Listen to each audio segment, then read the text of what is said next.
কারণ তার গায়ে প্রচুর শক্তি, 1000 হাতির সমান শক্তি। আর এই কথা শুনে কুন্তির একটু রাগ হয়ে গেল, কারণ হ্যাঁ রে ভীম, তুই কি আমার একা ছেলে?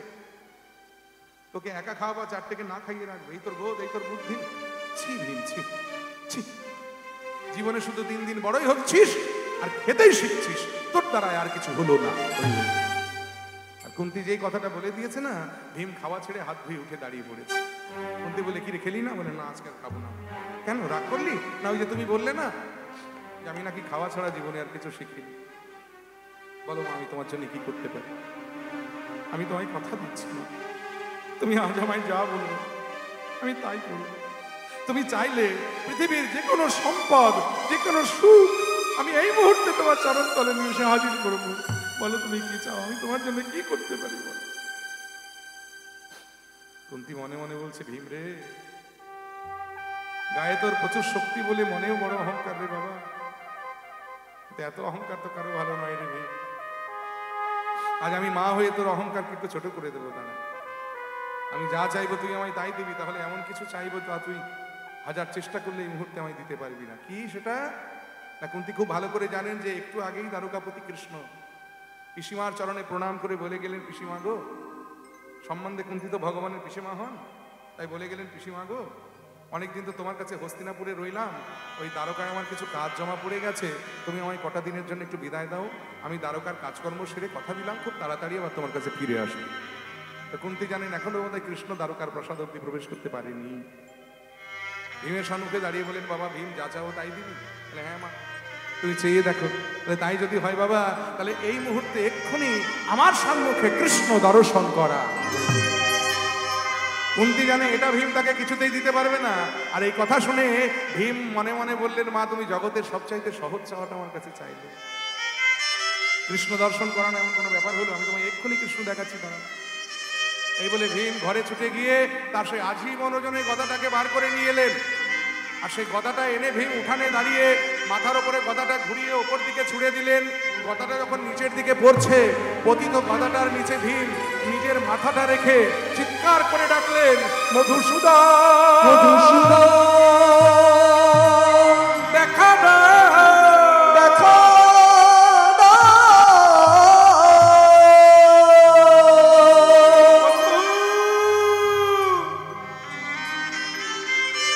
দেখা না, দেখা দাও, দেখা দাও। ভগবান সবে দ্বারকার প্রাসাদে প্রবেশ করতে যাবে। রুক্মিণী সত্যভামা জাম্বুবতী সোনার পাত্রে জল এনেছে ভগবানের চরণ ধোয়াবে বলে। ভগবান বলে, দাঁড়াও রুক্মিণী, দাঁড়াও সত্যভামা, আর চরণ ধুইয়ে কাজ নেই। বলে, কেন প্রভু? আমায় এক্ষুনি আবার হস্তিনাপুর যেতে হবে। সে কি, আপনি তো এই মাত্র হস্তিনাপুর থেকে এলেন, তাতে কি হয়েছে তোমরা দেখতে পাচ্ছ না?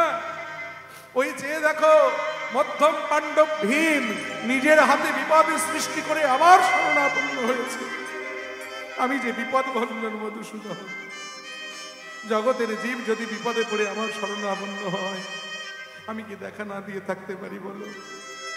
ভগবান ছুটতে ছুটতে হস্তিনাপুরে এসে ভীমের মাথার উপরে পতিত সেই গদাটা হাত দিয়ে ধরে বললেন, দাঁড়াও ভীম, এ তুমি কি করছো? তুমি যদি মরে যাও ধর্মরাজ্য স্থাপন করবো কি করে? তুমি যদি মরে যাও দুর্যোধনের উরুভঙ্গ করবে কে? তুমি যদি মরে যাও দুঃশাসনকে শাস্তি দেবে কে? তুমি মরো না ভীম, তুমি মরো না। ভীম মায়ের সম্মুখে দাঁড়িয়ে বললেন, মা তুমি কৃষ্ণ দেখতে চেয়েছিলে না? এই দেখো তোমার কৃষ্ণ। কুন্তি নয়নের জলে বদন ভাসিয়ে ছুটে গিয়ে ভীমের দুটো হাত ধরে বলতে, ভীম আজ আমি মা হয়ে তোর চরণ ধরতে পারলাম না রে বাবা, কারণ তাহলে তোর বড় অকল্যাণ হবে। তাই তোর দুটো হাত ধরে বলছি, ভীম রে, ভেবেছিলাম খাওয়া ছাড়া জীবনে আর কিছু শিখিস। আজ আমি বুঝলাম তুই জগতের সবচাইতে ধ্রুব সত্য যেটা, সেটা শিখে রেখেছিস, যার নাম হলো বিশ্বাস। কারণ এই বিশ্বাসটুকু যেন তোর হৃদয়ে চিরকাল অটুট থাকে বাবা। কারণ বিশ্বাস হতেই তো ভক্তি জন্ম নেয়, আর ভক্তি গাঢ় হলে ভগবত প্রাপ্তি হয়। নিতাই গৌর হরি বল। তাই সব জায়গায় যুক্তি খুঁজতে গেলে হবে না। হয়তো ঐতিহাসিক দৃষ্টিভঙ্গি দিয়ে যারা দেখবে তারা বলবে কৃষ্ণের হয়তো ক্ষমতা ছিল না জরাসন্ধের সঙ্গে যুদ্ধ করা, কিন্তু ভক্তি দিয়ে যারা দেখবে তারা সেখানে ভক্তিটাই খুঁজবে। তারা ধরেই নেবে যে মশা মারতে গেলে একটা অল আউট যেখানে যথেষ্ট, সেখানে আমেরিকা থেকে কামান আনার দরকার নেই। তেমনি ভীমকে মারতে গেলে, এই জরাসন্ধকে মারতে গেলে ভীমই যথেষ্ট, স্বয়ং ভগবানের যুদ্ধ করার দরকার নেই। ভগবান যুদ্ধ করেছেন কি কারোর সঙ্গে? ভাবুন না, কুরুক্ষেত্রের যুদ্ধের সময় ভগবান প্রতিজ্ঞা করেছিলেন অস্ত্র ধরবেন না। তিনি অর্জুনের সারথি হয়ে যুদ্ধ পরিচালনা করেছেন। কারণ ভগবান আমাদেরকে সারথি হয়েই পরিচালনা করেন, এটাই তার স্বভাব,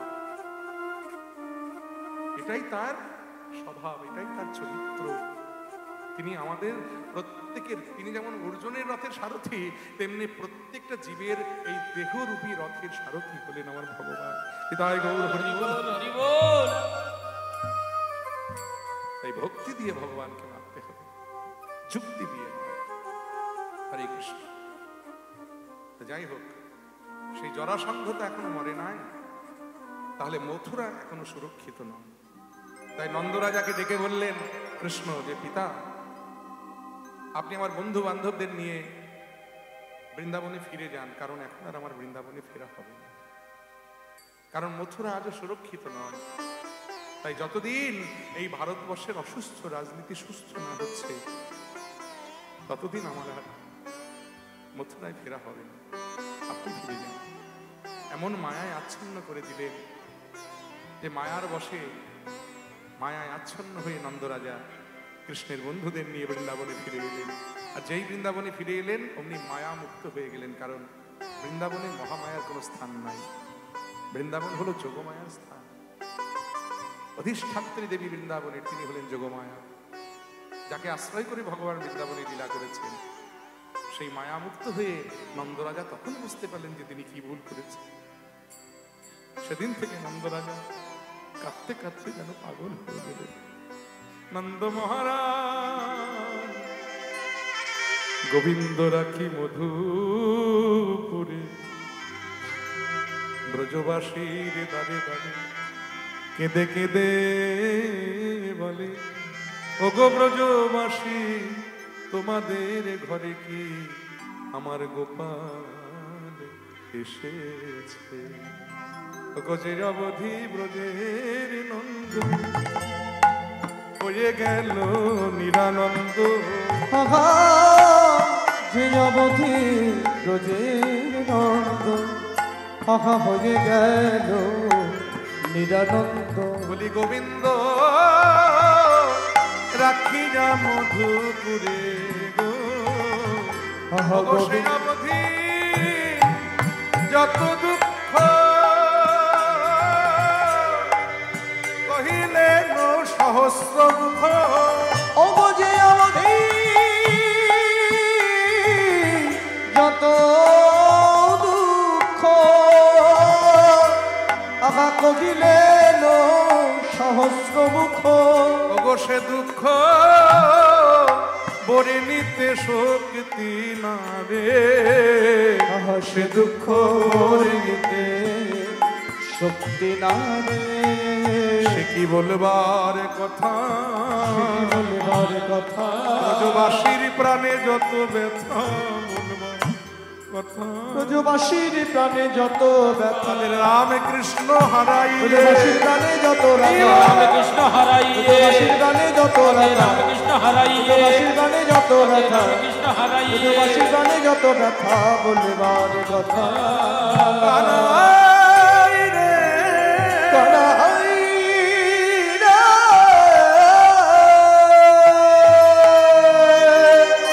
ওদিকে সুদামা হাহাকার করে কাঁদছে, কানাই ভাই কোথায় গেলি আমার ছেলে? তোকে একদিন আদর্শনে আমি প্রাণে মরি, তোকে হারিয়ে আমি কেমন করে বাঁচব? কাঁদতে কাঁদতে ছেলেটা পাগল প্রায় হয়ে গেছে। মথুরা থেকে যদি একটি গরু ছুটে আসে কোনো সময়, সুদামা ছুটে গিয়ে গরুটার কণ্ঠ জড়িয়ে ধরে বলে, ওই গরু তুই তো মথুরা থেকে আসছিস, বলতে পারিস আমার ভাই কানাই কেমন আছে?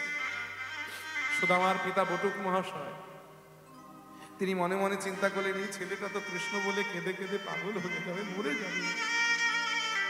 আমি বাবা হয়ে কেমন করে সহ্য করব? বাবা হয়ে কেমন করে দেখবো সম্মুখে তিল তিল করে কৃষ্ণ বিরহে কাঁদতে কাঁদতে আমার ছেলেটা মরে যাচ্ছে। ওকে বাঁচাতে গেলে এখন কৃষ্ণ সঙ্গ চায়। কি করা যায়, কি করা যায়? অনেক ভেবে চিনতে এবং অনেক খবর নিয়ে অবশেষে জানতে পারলেন বটুক মহাশয় যে কৃষ্ণ বলরামকে লেখাপড়া শেখাবার জন্যে বসুদেব শান্তিপুনি মুনির বিশ্ববিদ্যালয়ে ভর্তি করে দিয়েছে। বর্তমানে মধ্যপ্রদেশের অন্তর্গত ইন্দোর থেকে প্রায় 50 কিলোমিটার দূরে উজ্জয়িনী বলে একটি শহর। আর সেই উজ্জয়িনী শহরে ক্ষিপ্রা নদীর তীরে এই শান্তিপুনি মুনির বিশ্ববিদ্যালয়। আপনারা জানেন হয়তো যে অমৃত কুম্ভের মেলা ভারতবর্ষে 4টি জায়গায় হয়ে থাকে। একটা হলো হরিদ্বার, একটা এলাহাবাদ, আরেকটি হলো নাসিক, আরেকটি হলো এই উজ্জয়িনী। মহাপ্রভুর কৃপায় এবং আপনাদের আশীর্বাদে আমার 3টি কুম্ভে স্নান হয়েছে। আমি নাসিকে এবং উজ্জয়িনীতে এবং এলাহাবাদে স্নান করেছি। তো হরিদ্বারে কুম্ভের সময় এখন আমার যাওয়া হয়ে ওঠেনি। আশীর্বাদ রাখবেন যেন পরবর্তীতে যখন হরিদ্বারে কুম্ভ হবে তখন যেন একটা ডুব দিয়ে আসতে পারি। নিতাই গৌর হরি বল। তো যাই হোক, সেই উজ্জয়িনীতে শান্তিপুনি মুনির বিশ্ববিদ্যালয়। এই শান্তিপুনি মুনির বিশ্ববিদ্যালয় হলো ওয়ার্ল্ডের মধ্যে ফার্স্ট, মানে পৃথিবীতে সর্বপ্রথম বিশ্ববিদ্যালয় যেখানে একটা দুটো নয় 64টা ফ্যাকাল্টি ছিল। মানে 64 প্রকারের বিদ্যা সেখানে শেখানো হতো। সেখানে কৃষ্ণ বলরামকে ভর্তি করেছে। আর সুদামার বাবা বটুক মহাশয় চিন্তা করলেন, আমার ছেলেটাকে যদি ওখানে ভর্তি করে দিতে পারি তাহলে এক ঢিলে 3 পাখি মারা হবে। একদিকে কৃষ্ণ সঙ্গ লাভ হবে আমার ছেলের, 2 নম্বর হলো কৃষ্ণ সঙ্গ পেলে ছেলের প্রাণ রক্ষা হবে, আর 3 নম্বর হলো ছেলে আমার বিদ্বান হয়ে ঘরে ফিরবে। এই শান্তিপুনি মুনির বিশ্ববিদ্যালয়ে সুদামাকে ভর্তি করে দিলেন। আর যেই ভর্তি করে দিয়েছে, কৃষ্ণ সুদামা বলরাম সবাই যখন একত্রিত হয়েছে, আনন্দে আত্মহারা হয়ে গেছে সবাই। এই সুদামা, কতদিন পরে তোকে দেখলাম রে, ভালো আছিস তো ভাই? এখন বলছিস আমি ভালো আছি কিনা? এতগুলো দিন হয়ে গেল, একটা দিন খবর নিস নি আমার। তোকে ছেড়ে আমি কি করে থাকি বলতো? এই সাবধান, চুপ চুপ চুপ। গুরুদেব আসছে। গুরুদেব শান্তিপুনি মুনি প্রবেশ করছে বিদ্যালয় কক্ষে। সাবধান ছাত্রগণ, আজ আমার বড় সৌভাগ্যের দিন, কারণ আমি খবর নিয়ে জানতে পেরেছি যে সারা ভারতবর্ষের মানুষ যাকে ধীরে ধীরে শ্রদ্ধা জানাতে শুরু করেছে, সেই মথুরার কৃষ্ণ নাকি আমার বিদ্যালয়ে ছাত্র হয়ে এসেছে। এটা আমার কাছে পরম পাওয়া। যাকে একে একে আমি তোমাদের একটু পরিচয়টা নিই। তোমার নাম? তুমি তো সবার বড় এদের মধ্যে নাকি? তা তুমি কি বিদ্যা অর্জন করতে এসেছো বাবা? ধনুষ বিদ্যা। বাহ, শোনো বলরাম, ধনুষ বিদ্যা শিখতে গেলে আগে যেটা করতে হবে সেটা হলো মনটাকে শান্ত করতে হবে। কারণ চঞ্চল মনে লক্ষ্য স্থির হয় না। তাই মনটাকে শান্ত করো। আর মন শান্ত করতে গেলে তোমায় ধ্যান করতে হবে। ধ্যানের দ্বারায় চিত্ত সরল করে, চিত্ত শান্ত করে লক্ষ্য স্থির করো বাবা। আজ থেকে এটাই তোমার কর্ম। তোমার নাম? হ্যাঁ, জোরে বলো, শুনতে পাচ্ছি না। আমার নাম কৃষ্ণ। তুমি তাহলে সেই কৃষ্ণ? বাহ, যার কথা আমি এত শুনেছি। দেখতে শুনতে বেশ ভালো বাবা তুমি। তা বলি কি, আচ্ছা কৃষ্ণ, তুমি আমার বিদ্যালয়ে কি বিদ্যা অর্জন করতে এসেছো? গুরুদেব, আপনার বিদ্যালয়ে কত ধরনের শিক্ষা দান করা হয়? কি সাংঘাতিক ছাত্র রে বাবা, জীবনে বহু ছাত্র শিখিয়েছি, এরকম তো পাইনি। আমায় উল্টে জিজ্ঞেস করছে যে আপনার বিদ্যালয়ে কত ধরনের বিদ্যা দান করা হয়। হ্যাঁ শোনো কৃষ্ণ, আমার বিদ্যালয়ে মোট 64 প্রকারের বিদ্যা দান করা হয়। কি শিখবে? 64 প্রকার বিদ্যা। বাপরে বাপ, 64 খানা বিদ্যা শিখতে এসেছে কৃষ্ণ আমার বিদ্যালয়। ভাবুন ভক্তমন্ডলী, ভক্তিমতী মায়েরা, আমরা অনেক সময় অনেকে দেখবেন কৃষ্ণের চরিত্র নিয়ে টানাটানি করি। কৃষ্ণ এ করেছে, তা করেছে, কৃষ্ণ ও করেছে। আমরা যারা এই মূর্খরা কৃষ্ণের চরিত্র নিয়ে টানাটানি করি, তারা আমরা কৃষ্ণকে নিয়ে পড়াশোনাই করি। আমরা জানি যে কৃষ্ণ বৃন্দাবনে মাঠে মাঠে ঘুরে ঘুরে গরু চড়িয়ে বেরিয়েছে, আর অলিগলিতে বাঁশি বাজিয়ে প্রেম করে বেরিয়েছে। কিন্তু প্রেম যখন কৃষ্ণ করেছেন তখন জগতের সর্বশ্রেষ্ঠ প্রেম করেছেন। আর যখন পড়াশোনা করেছেন তখন শান্তিপুনি মুনির বিশ্ববিদ্যালয়ে গিয়ে 64টা বিষয়ে তিনি এমএ পাস করেছেন। ভাবুন, আজকের দিনে কেউ 4টে করে দেখা? হ্যাঁ, প্রেম করতে গেলে দেখবেন লেখাপড়া লাটে উঠে যায়, মাথায় উঠে যায়। কৃষ্ণ প্রেম যখন করেছেন তখন জগতের সর্বশ্রেষ্ঠ প্রেম, আর লেখাপড়া যখন করেছেন তখন 64 প্রকার বিদ্যায় তিনি পারদর্শী হয়েছে। শোনো কৃষ্ণ, তুমি যদি আমার এই বিদ্যা নিতে পারো, আমার দিতে কোনো অসুবিধা নেই বাবা। ওরে বাপ, ওরে বাপ, কি সাংঘাতিক ছাত্র। হ্যাঁ, বলে গুরুদেব আপনি যদি দিতে পারেন আমার নিতে কোনো অসুবিধা নেই। বেশ, খুব ভালো কথা। আর আরেকজন, কি নাম তোমার? সুদামা। আচ্ছা সুদামা, তুমি আমার বিদ্যালয়ে কি বিদ্যা অভ্যাস করতে এসেছো? বেদ বিদ্যা। বাহ, খুব ভালো কথা। তবে শোনো সুদামা, আমি তোমার জাতের খবরও নেব না, তুমি কোন জাতের আমি জানার চেষ্টা করব না। তুমি যখন বেদ পড়তে এসেছো, এই বেদ কিন্তু কোনো গ্রন্থ নয়, বেদ হলো সাক্ষাৎ ঈশ্বর। আর বেদ বিদ্যার মধ্যে সর্বশ্রেষ্ঠ বিদ্যা হলো বেদ বিদ্যা। এই বেদ বিদ্যা অর্জন করতে হলে তোমায় যেটা করতে হবে সেটা হলো তোমায় ব্রহ্মজ্ঞানী হতে হবে। তুমি যে জাতের হও না কেন, যদি তুমি ব্রহ্মজ্ঞানী হতে পারো তবেই বেদ তোমার হৃদয়ে অবস্থান করবে, নইলে ন। শোনো সুদামা, তুমি আজ থেকে ব্রাহ্মণত্ব অর্জন করার চেষ্টা করো। ব্রাহ্মণের যে গুণগুলো সেগুলো একে একে রপ্ত করার চেষ্টা করো, আর আমার মুখে শুনে শুনে বেদ হৃদয়স্থ করার চেষ্টা করো। কারণ বেদ কোনো গ্রন্থ নয়, বেদ গুরু মুখে শুনে শুনে হৃদয়স্থ করতে হয়। এই জন্য বেদের এক নাম হলো শ্রুতি। শুরু হলো বিদ্যালয়ের শিক্ষা। দেখিতে দেখিতে সবে বিদ্যায় অভ্যাস করিতে লাগিল, অভ্যাস করিতে লাগিল। সর্বশিক্ষায় ছাত্রগণ ধীরে ধীরে পারদর্শী হইল। একদিন শান্তিপুনি মুনি কৃষ্ণ আর সুদামাকে ডেকে বললেন, কৃষ্ণ সুদামা, তোমাদের গুরুমা সুমুখী দেবী বলছিলেন যে রান্নার জ্বালানি নাকি একটু অভাব হয়ে গেছে। বাবা, বন থেকে যদি একটু রান্নার জন্য জ্বালানি সংগ্রহ করে এনে দিতে পারতে। কৃষ্ণ বলো, সুদামা বলছে, গুরুদেব এইভাবে বলছেন কেন, আপনি আদেশ করুন, আমরা এক্ষুনি যাচ্ছি। এই বলে কৃষ্ণ আর সুদামা গভীর বনে প্রবেশ করলেন জ্বালানি সংগ্রহ করবার জন্য।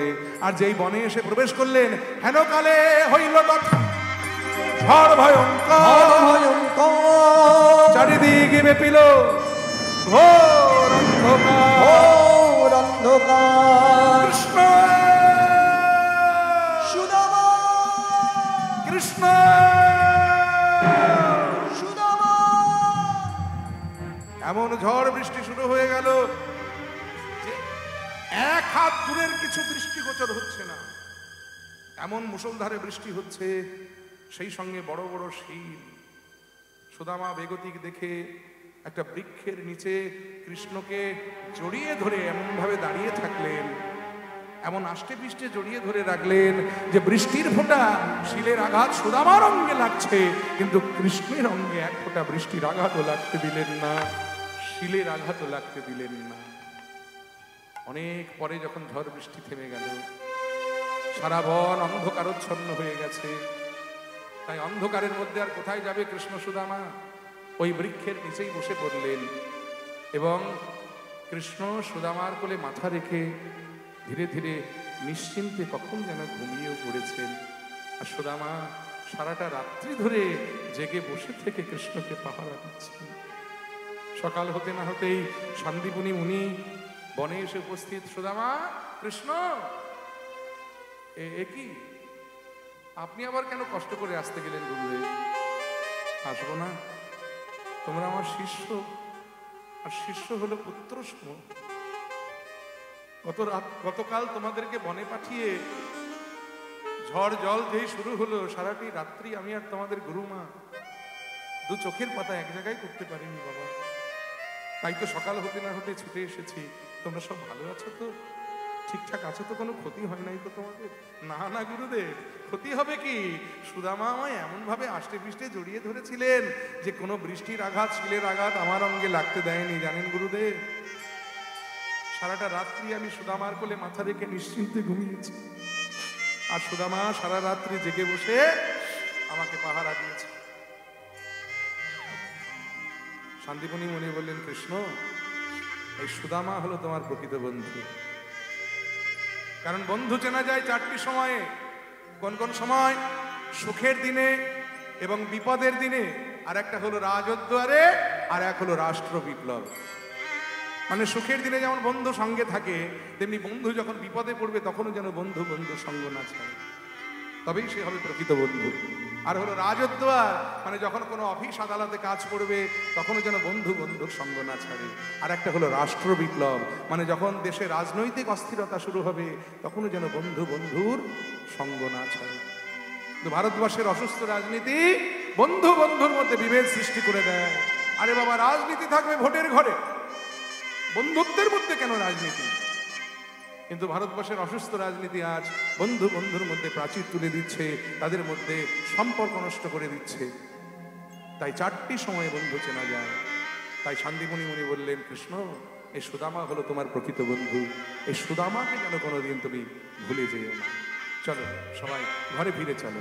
এই ঘরে ফিরে এলেন, বিদ্যালয়ের শিক্ষা পর্ব শেষ হলো। শান্তিমণি মুনি সবাইকে শংসাপত্র দান করলেন। বলরাম, এই যে এসো বাবা, তোমার মাথায় আমি বেদ বিদ্যার পাগড়ি পরিয়ে দিলাম। আজ থেকে তুমি হলে জগতের সর্বশ্রেষ্ঠ ধনুষবিদ, তোমার মাথায় ধনুষ বিদ্যার পাগড়ি পরিয়ে দিলাম। কৃষ্ণ এসো কাছে এসো। যে পাগড়ি আজ অব্দি আমার হাত থেকে কোনোদিন কেউ নিতে পারেনি, সেই 64 বিদ্যার পাগড়ি আমি তোমার মাথায় পরিয়ে দিলাম। আজ থেকে তুমি 64 বিদ্যায় বিদ্যান হলে। যাও, তুমি তোমার ধর্ম পালন করো। সুদামা, এত দূরে দাঁড়িয়ে কেন? কাছে এসো। আজ থেকে তুমি হলে বেদ বিদ্যার পণ্ডিত, আমি তোমার মাথায় পরিয়ে দিলাম বিদ্যার সর্বশ্রেষ্ঠ বিদ্যা, বেদ বিদ্যার পাগড়ি। কারণ এই বিদ্যা, বেদ বিদ্যা এমনই একটা বস্তু সবার পক্ষে আয়ত্ত করা সম্ভব নয়। তুমি হয়েছো আজ থেকে বেদ বিদ্যায় পণ্ডিত। শোনো সুদামা, একটা পণ্ডিতের সম্মান আর একজন রাজার সম্মান কিন্তু এক নয়। কারণ রাজার থেকে বিদ্যানের সম্মান অনেক ঊর্ধ্বে। কারণ স্বদেশে পূজ্যতে রাজা, বিদ্যান সর্বত্র পূজ্যতে। একটা এলাকার এমপির যে মূল্য, তার থেকে সেই এলাকায় যদি কোনো নোবেল প্রাইজধারী শিক্ষায় কেউ নোবেল পায়, তার মূল্য দেখবেন সারা পৃথিবীর লোকের কাছে। একটা এমপিকে শুধু এলাকার লোক চেনে, কিন্তু একজন শিক্ষায় যদি কেউ নোবেল পায়, তাকে কিন্তু গোটা পৃথিবীর লোক চেনে। তাই বিদ্যানের স্থান রাজার থেকে অনেক ঊর্ধ্বে। একটা কথা যেন সুদামা, আজ থেকে তুমি যেমন বেদবিদ্যার পণ্ডিত হলে, তুমি আমায় কথা দাও জীবনে কোনোদিন তুমি সত্য বই মিথ্যা বলবে না।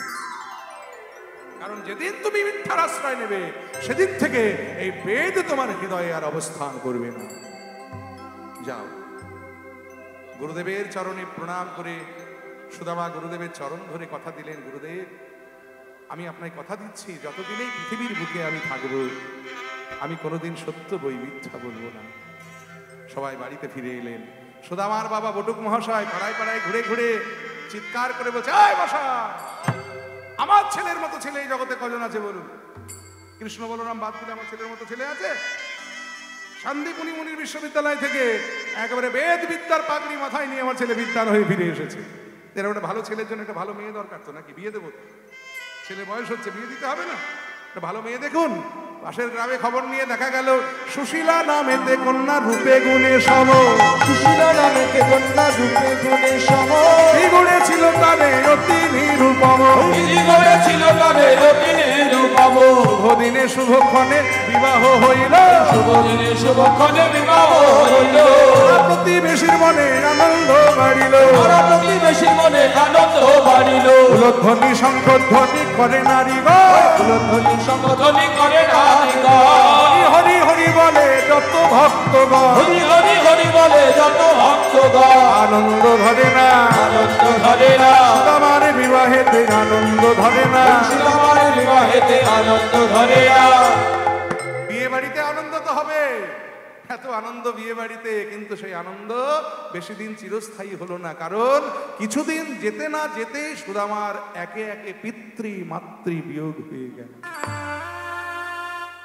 আর যে ছেলের মাথার উপরে পিতামাতা নেই, সেই ছেলে জানে সমাজে বেঁচে থাকাটা কত কঠিন। কারণ সত্যবাদী সত্যনিষ্ঠ ব্রাহ্মণ হলেন বেদ বিদ্যার পণ্ডিত এই সুদামা।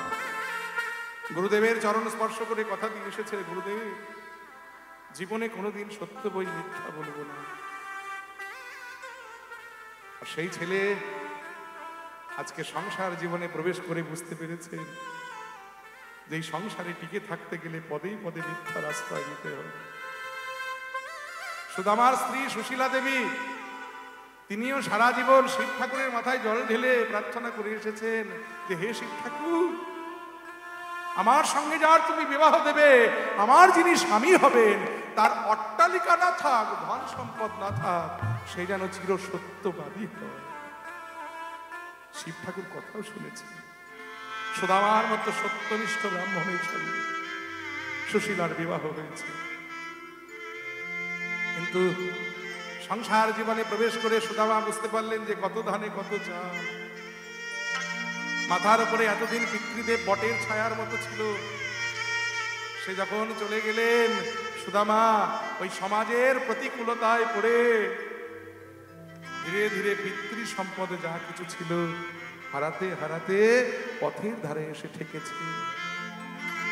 ঘরের কোণে বসে নয়ন জলে বদন ভাসি সুদামা কাঁদে আর বলে, আবার কি খেলা খেলিবে শ্রীহরি, কি খেলা পড়িল মনে।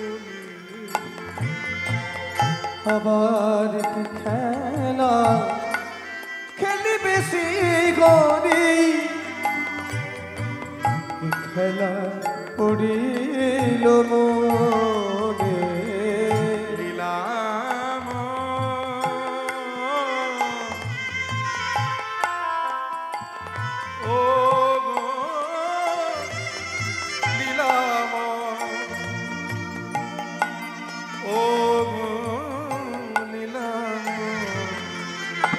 লীলাময় তুমি ও শ্রী হরি, লীলাময় তুমি ও শ্রী হরি। লীলা বুঝিব কেমনে, আবার কি খেলা খেলিবে শ্রীহরি, কি খেলা পড়িল মনে। আমার কি খেলা খেলিবে শ্রীহরি, কি খেলা পড়িল মনে। সুতা ধরে তুমি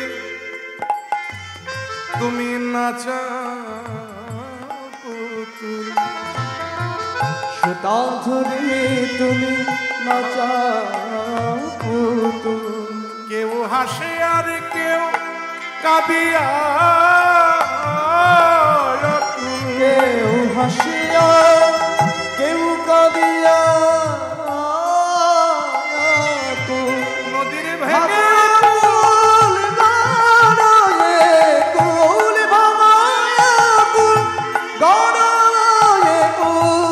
তোমার লীলা বুঝিব কেমনে, আবার কি খেলা খেলিবে শ্রীহরি, কি খেলা পড়িল মনে। ও গো আমার কি খেলা খেলিবে শ্রীহরি, কি খেলা পড়িল মনে। আমার কি খেলা খেলিবে শ্রীহরি, কি খেলা পড়িল মনে। স্বামী স্বামী, আপনার এই দুঃখ যে আমি আর সইতে পারছি না। একটা কথা বলবো, কিছু মনে করবেন না তো? না না, তুমি বলো সুশীলা, কি বলতে চাইছো? বলি কি, শুনেছি কৃষ্ণ নাকি আপনার বন্ধু হয়, আর সে নাকি এখন দ্বারকার রাজা। আপনি তাকে কৃষ্ণের কাছে গেলেই পারেন। সুশীলা, সারাটা জীবন আমি তাকে শুধু দিয়েই এসেছি, আমি কোনোদিন তার কাছ থেকে কিছু নিতে শিখিনি। আহা, আপনি যদি মনে করে থাকেন যে আমি আপনাকে কৃষ্ণের কাছে যেতে বলছি হাত পেতে কিছু আনার জন্য, তাহলে ভুল করছেন। শুনেছি কৃষ্ণ নাকি বড় সুখময়, তাকে দেখলে নাকি অন্তরে বড় সুখ হয়। তাই আপনি যদি একবার তার কাছে যেতেন। এটা কিন্তু তুমি ঠিক বলেছো গিন্নি, কৃষ্ণকে দেখলে আমার এত আনন্দ হয়, এত সুখ আমি পাই যে জগতের সব দুঃখ আমি ভুলে যাই।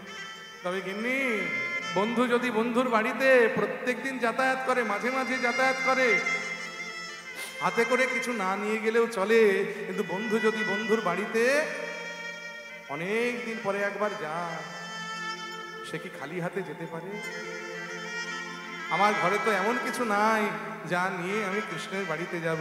তাই তুমি যদি কিছু জেনে দিতে পারো উপহার, যদি কিছু এনে দিতে পারো উপহার, তুমি যদি কিছু জেনে দিতে পারো উপহার, যদি কিছু এনে দিতে পারো উপহার, বলি তবে সে দ্বারকায় আমি করিব গমন।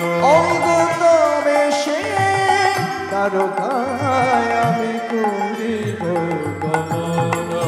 আর এই কথা শুনে ওই সুশীলা একটা ভিক্ষার ঝোলা কাঁধে নিয়ে গ্রামের মাঝখানে এসে দাঁড়িয়েছে। চারদিকে চারটে পাড়া, মাঝখানে দাঁড়িয়ে ভিক্ষার ঝুলিটা বাড়িয়ে বলছে, আমায় ভিক্ষা দাও গো নগরবাসী, ভিক্ষা দাও আমারে। ওই ভিক্ষা দাও গো নগরবাসী, ভিক্ষা দাও আমারে। ভিক্ষা দাও নগরবাসী, ভিক্ষা দাও আমারে। হ্যাঁ মশাই, এই দেখুন তো ওটাকে, কে ওটা? হ্যাঁ, আরে জোরে বলো, শুনতে পাচ্ছি না। সুদামার বউ, মানে ওই সত্যবাদী সুদামা, বেদবিদ্যার পণ্ডিত। কিছু বলবো? বলি না, সুযোগ পেয়েছি ছাড়বো কেন, বলেই ফেলি। বলি, ও সুদামার বউ, এই যে ও সুদামার বউ, আমরা মিথ্যে কথা বলি বলে তো আমাদের নাকি এত দোষ, তাই মিথ্যেবাদীদের কাছ থেকে ভিক্ষা নিতে ভালো লাগবে তো? পাশ থেকে একজন বলছে, তোর বসে থামুন, কাকে কি বলছেন আপনি জানেন? ওকে, ও বেদবিদ্যার পণ্ডিত শান্তিপুনি মুনির শিষ্য সুদামার স্ত্রী সুশীলা। জীবনে কোনোদিন ওকে ভিক্ষায় আসতে দেখিনি, আজ ভিক্ষায় এসেছে, নিশ্চয়ই কোনো কারণ আছে। কাছে গিয়ে জিজ্ঞেস করলেন, সুশীলা মা, তোমায় তো কোনোদিন ভিক্ষায় আসতে দেখিনি, আজ হঠাৎ তুমি ভিক্ষায় কেন এসেছো? সুশীলা বললেন, আপনারা যদি ভেবে থাকেন যে আপনাদের এই ভিক্ষার তণ্ডল নিয়ে গিয়ে আমরা আমাদের সেবায় লাগাবো, তাহলে ভুল করছি। আসলে আপনারা তো জানেন আমার স্বামীর বন্ধু হলো দ্বারকাপতি কৃষ্ণ। আমার স্বামী আজকে কৃষ্ণের সঙ্গে দেখা করতে দ্বারকায় যাচ্ছেন। আপনাদের তো অনেকের মনে অনেক বাসনা থাকে কৃষ্ণ সেবায় কিছু দেওয়ার জন্যে, তবে সবার পক্ষে তো দ্বারকায় যাওয়া সম্ভব হয় না। তাই আমার স্বামী যখন যাচ্ছে, আপনারা যদি কৃষ্ণ সেবায় কিছু দিতে চান তার হাতে দিতে পারেন, সে নিয়ে গিয়ে কৃষ্ণ সেবায় দান করে দেবে। আর এই কথা শুনে চার পাড়া থেকে 4 মুষ্টি চিড়া ভিক্ষা এলো। আর সেই চিড়ে নিয়ে সুশীলা গিয়ে সুদামার আঁচলে বেঁধে দিলেন। সুদামার আঁচলে এই চিড়ে বেঁধে দিয়ে, যেই বেঁধে দিয়েছেন অমনি চিড়ের পুটলিটা নিয়ে কাঁধে নিয়ে সুদামা চলেছেন কৃষ্ণ দর্শনে। কাহা মেরো ভাইয়া কানাই, দেখা দে রে ভাই। কাকা মেরো ভাইয়া কানাই, দেখা দে রে ভাই। কাহমের ভাইয়া কানাই, দেখা দে রে ভাই। তোরে না দেখি যা কানাই রে,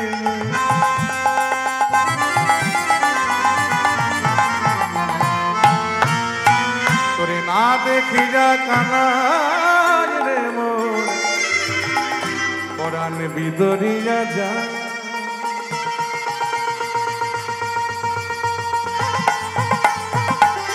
দেখা দে রে ভাই।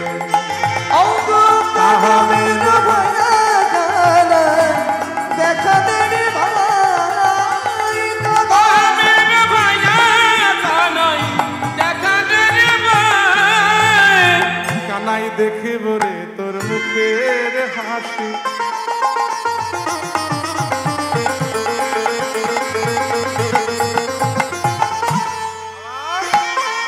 শুনব রে তোর মোহন বাসি। দেখব রে তোর মুখের হাসি, শুনব রে তোর মোহন বাসি। আমি দেখব রে তোর মুখের হাসি।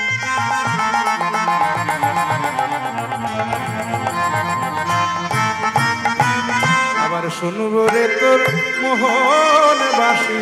দেখব রে তোর মুখের হাসি শুনবো রে তোর মোহন বাসি। তাই তো আমি দ্বারকায় আসি, তাই তো আমি দ্বারকায় আসি, তাই তো আমি দ্বারকায় আসি, তাই তো আমি দ্বারকায় আসি। আমার জীবন কানা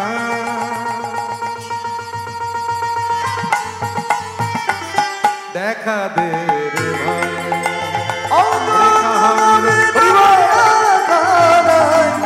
দেখা দে রে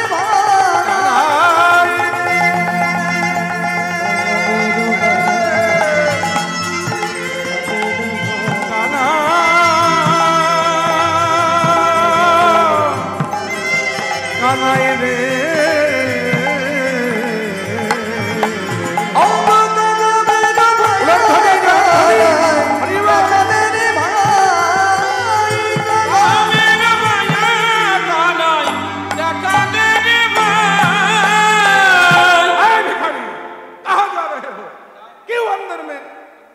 हमारा दोस्त है, अंदर में तुम्हारा दोस्त। ये द्वारका की राजप्रासाद है, यहाँ हमारा राजाधिराज कृष्णचंद्र रहता है, और तुम कहा के भिखारी हो, आकर बोलते हो तुम्हारा कृष्णचंद्र तुम्हारा दोस्त है। ये हम विश्वास करेंगे? ओ তোমাদের বিশ্বাস হচ্ছে না? তাহলে যাও না, একবার গিয়ে তোমাদের রাজাকে জিজ্ঞেস করো, গিয়ে বলো যে তার বন্ধু সুদামা এসেছে। ছেলেকে ধরে না, এমন ভাবে ধরে রাখবি যাতে পালাতে না পারে। আমি এক্ষুনি ভিতর থেকে খবর নিয়ে আসছি, যদি মিথ্যে কথা বলে না এমন শাস্তি দেব যে সারা জীবন এই বেটাকে জেলের ঘানি টানিয়ে ছাড়ো। এই বলে এক দাড়ি সুদামাকে ধরে রাখলেন, আর এক দাড়ি চলে গেলেন ভিতরে। মহারাজ ধীরাজ দ্বারকাপতি কৃষ্ণচন্দ্রের জয় হোক।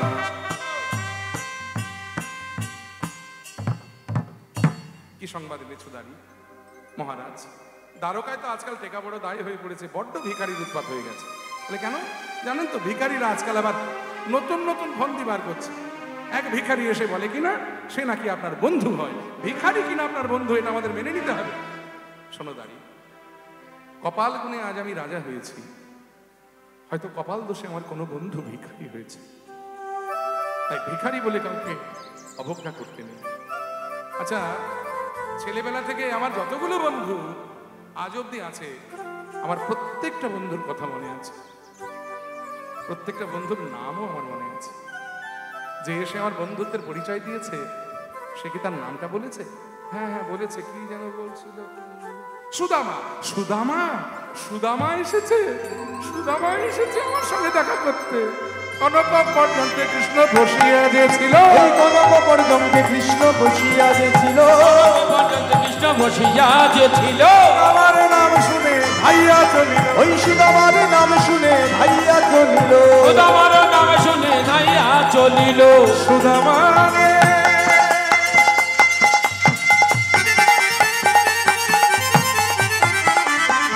সুদামা রে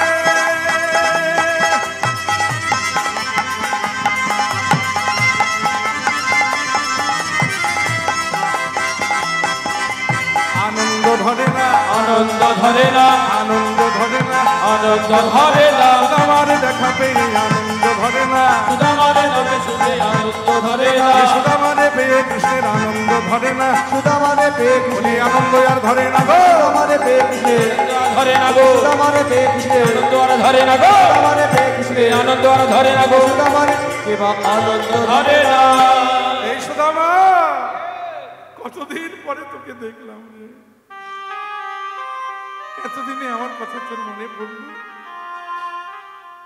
ভুলেই গিয়েছি রে বল। সুদামা বলছে কানাই তোকে ভুলতে পারি, তোকে কি বলা যায়?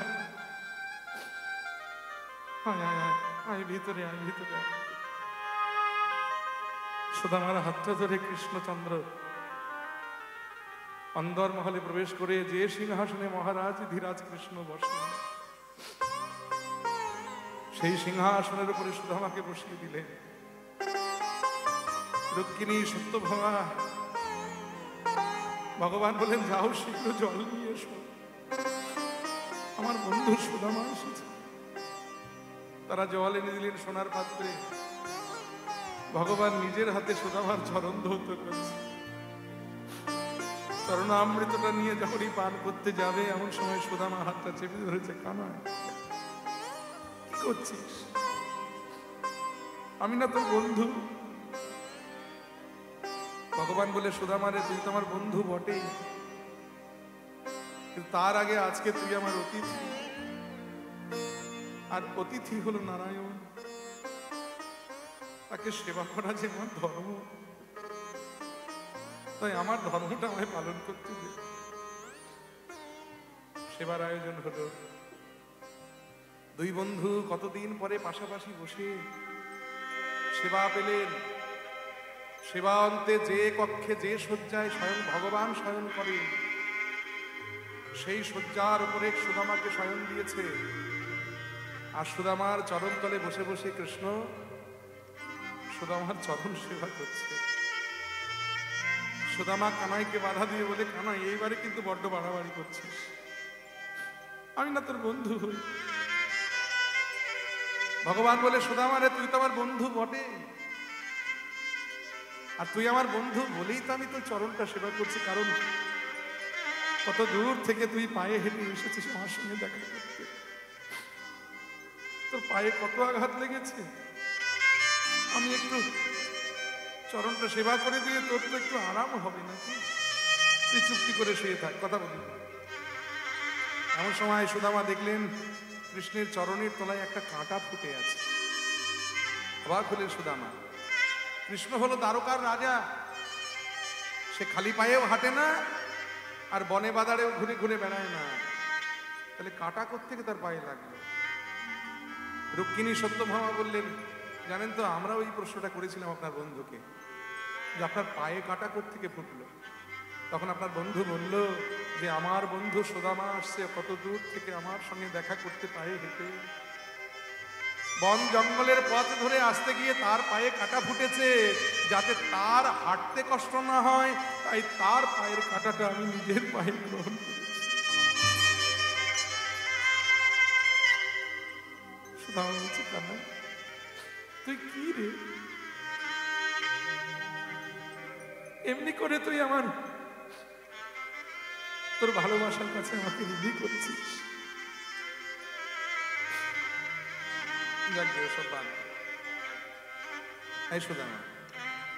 মনে আছে সেই দিনগুলো, সেই বৃন্দাবনের বনে বনে ঘুরে ঘুরে গরু চড়িয়ে বেড়ানো, সেই বাঁশি বাজানো, সেই তোদের কাঁধে চড়া, তোদেরকে কাঁধে করা, সেই বনের ফল পেড়ে আমরা সবাই মিলে ভাগ করে খাওয়া,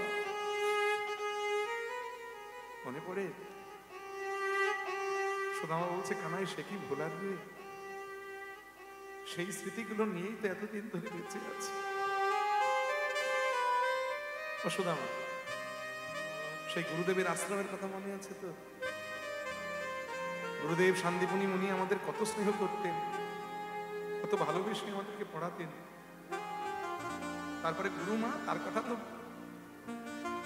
মানে যত কম বলবো তত যেন, যত বেশি বলবো তত যেন কম বলা হয়ে যায়। যতদিন গুরু আশ্রমে ছিলাম ততদিন আমরা আমাদের মায়ের কথা ভুলিয়ে গিয়েছিলাম। কারণ আমাদের গুরুমা সুমুখী দেবী আমাদেরকে এত স্নেহ করতেন, এত ভালোবাসতেন, যে আমাদের বদনে খাবার পর্যন্ত তুলে দিতেন তিনি। মনে পড়ে সেই দিনগুলো? তাই শোনা, বিয়ে করেছিস তো? গিন্নিটি ভালো হয়েছে তো? এই গিন্নিটি ভালো হওয়ার খুব দরকার আছে, জানিস তো? তা নইলে ভজনে অগ্রসর হওয়া যায় না। ঘরে যদি গিন্নি ভালো না থাকে তাহলে দেখবেন ভজন হয় না। কি বাবা, তাই তো? আপনি ধরুন কীর্তন শুনতে ভালোবাসে, গিন্নি ওদিকে ডিস্কো ড্যান্স পছন্দ করে, সংসারে শান্তি থাকবে? থাকবে না। তাই গিন্নিটি ভালো হওয়ার দরকার আছে। সুদামা বললে, কানাই আমার আর কিছু থাকবে না, থাক, ওই ভাগ্যটা বড় ভালো করেছি। এমন একটা মেয়ের সঙ্গে আমার বিবাহ হয়েছে, আমার স্ত্রী সুশীলা।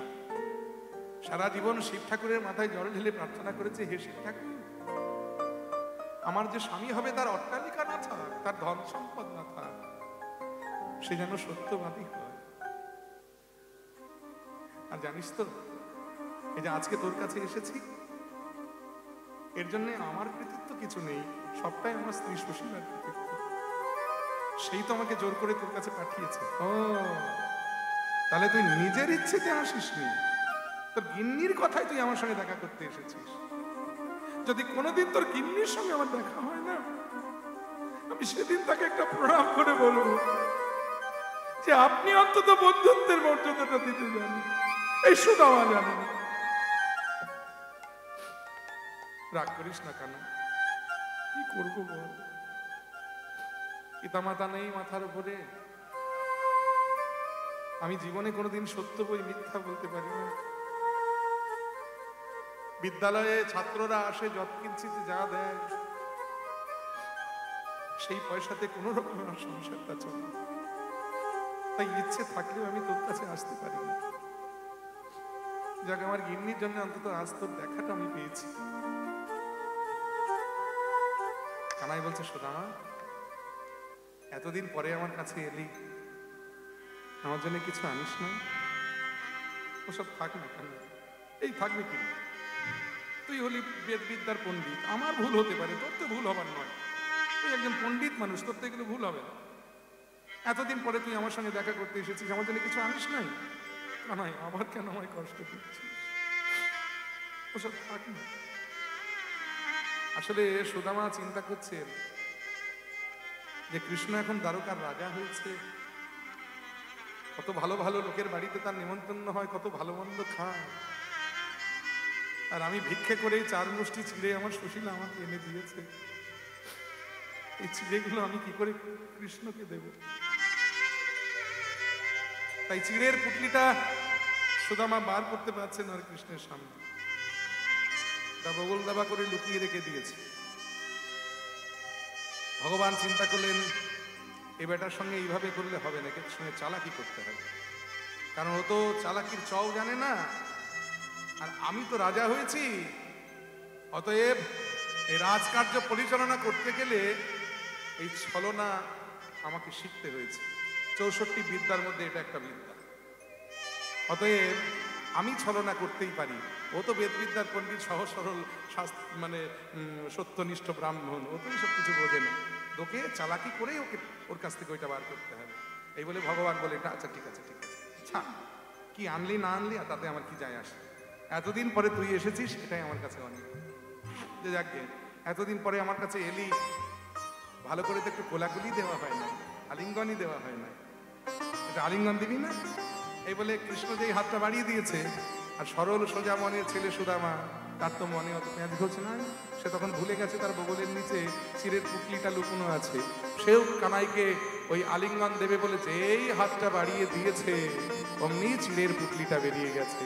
আর কৃষ্ণ সেই চিড়ের পুটলিটা নিয়ে বলছে, দেখি দেখি দেখি কি এতে?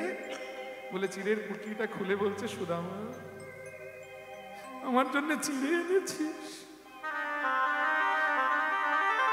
আজ আমি বুঝতে পেরেছি যে তুই আমার কত ভালো বন্ধু।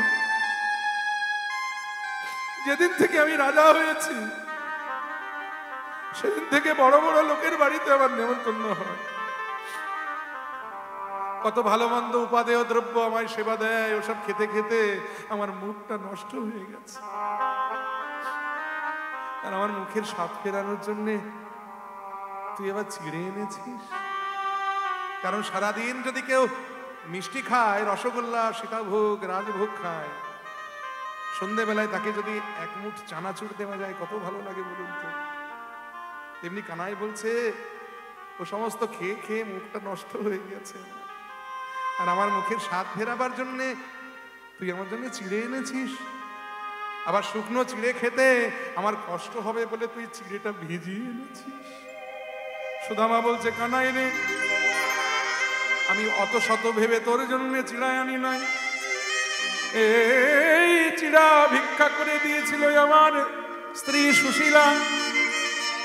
সেই চিড়ে নিয়ে যখন আমি তোর কাছে আসছিলাম, পথে আসতে আসতে আমার মনে হলো আমার বন্ধু কৃষ্ণ এখনো দ্বারকার রাজা, কত বড় বড় লোকের বাড়িতে তার নিমন্ত্রণ হয়, কত উপাদেয় দ্রব্য সেবা করে, যে বদনে ওই ভালো মন্দ উপাদেয় দ্রব্য সেবা পায়, সেই বদনে এই শুকনো চিড়ে আমি কেমন করে তুলে দেব, এই কথা ভাবতে ভাবতে কখন যেন আমার চোখের জলে চিড়ে ভিজে গিয়ে ভাই কানাই রে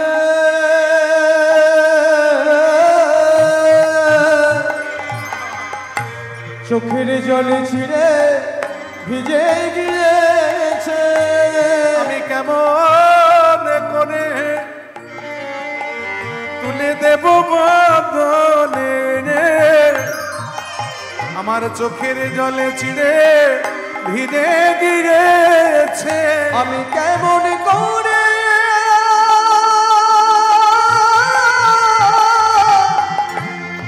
তুলে দেব বদনে, চোখের জলে ছিঁড়ে ভিজে গিয়েছে। কেমন করে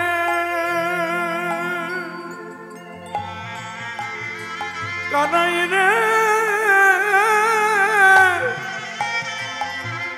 তুলে দেব বদনে,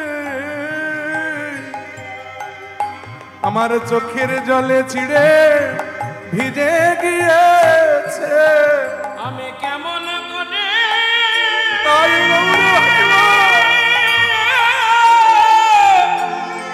তুলে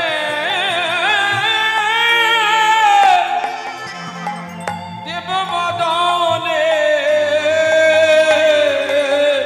চোখের জলে চিড়ে ভিজে গিয়েছে। ভগবান কৃষ্ণচন্দ্র বললেন সুদামারে, ভক্তই আমার মাতা পিতা, ভক্তই আমার গুরু, ভক্তই আমার গুরু, ভক্তে রেখেছে নাম আমার বাঞ্ছা কল্পতরু, ভক্তে দিলে খাই, না দিলে আমি না দিলে উপবাসে যায়। ভক্তের হাতে বাঁধা প্রেমের দড়ি, প্রেমের দড়ি, ভক্ত যেদিকে ঘোরাই আমি সেই দিকে ঘুরি। সেই দিকে ঘুরি।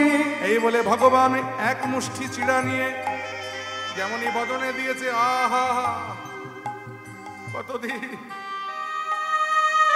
কতদিন পরে তোর করের সেবা পেলাম।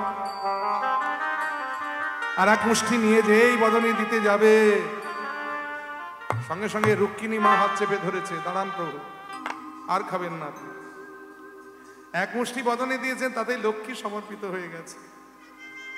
আবার যদি এই মুষ্টি বদনে দেন, তাহলে আমাদেরকেও সমর্পিত করা হয়ে যাবে। আমরা পারবো না আপনার চরণ ছেড়ে সুদামার চরণ সেবা করতে, কারণ আমরাও তো লক্ষ্মীরই অংশ। তার থেকে আমাদের দেন, আমরা প্রসাদ রূপে গ্রহণ করি। এই রুক্মিণী সত্যভামা জাহ্নবী তারা সেই মহাপ্রসাদ তারাও প্রেমানন্দে গ্রহণ করলেন। বেশ কিছুদিন বন্ধুর বাড়িতে আনন্দে কেটে গেল সময়। সুদামা বলে, কানাই এবার যে যেতে হয়। সুশীলা আমার পথপানে চেয়ে বসে আছে, আমার বিদ্যালয়ের ছাত্ররা আমার মুখের দিকে তাকিয়ে বসে আছে।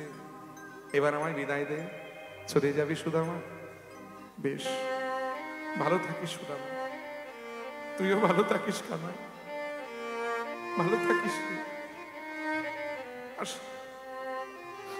সুদামা চলে গেলে কৃষ্ণ অন্তর্যামী, তিনি সুদামার অন্তরের কথা জানতে পেরে তার হাতে কিছু ধন দৌলত দিয়েই দিতে পারতেন, কিন্তু দিলেন না। কেন জানেন? কারণ কোনো গরিব বন্ধু যদি কোনো ধনী বন্ধুর বাড়িতে যায়, আর সেই দারিদ্রতার সুযোগ নিয়ে যদি ধনী বন্ধু তার হাতে 2000 টাকার একটা নোট দিয়ে দেয়, তাতে বন্ধুর দারিদ্রতাকে অপমান করা হয়। তাই হাতে কিছু দিলেন না কৃষ্ণ, কিন্তু লক্ষ্মীকে পাঠিয়ে দিলেন, যাও সুদামার ঘর ধন দৌলত দিয়ে ভরে দাও, সুদামার বউকে সোনা মাণিক্য হিরে জহরত দিয়ে সাজিয়ে দাও।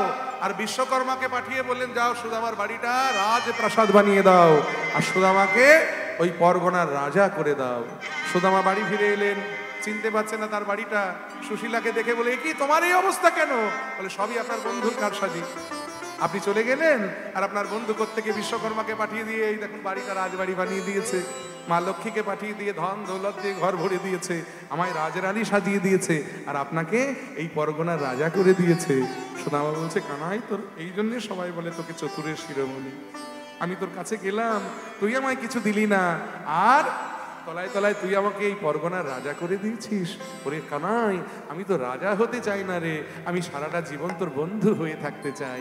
এই জন্যে পরবর্তী যুগে, আবার কলি যুগে, ওই দাপরের সুদামা মহাপ্রভুর পার্ষদ সুন্দরানন্দ পণ্ডিত হয়ে জন্মগ্রহণ করলেন পূর্ব বাংলার মাটিতে, এবং পায়ে হেঁটে তিনি ওই দেশ থেকে শ্রীবাস অঙ্গনে মহাপ্রভুর সঙ্গে এসে মিলিত হয়েছিলেন। মহাপ্রভুকে যখন জড়িয়ে ধরেছিলেন, ভক্তগণ সবাই আনন্দে আনন্দিত হয়ে ভক্ত আর ভগবানের মিলন হইল, ভক্ত আর ভগবানের মিলন হইল।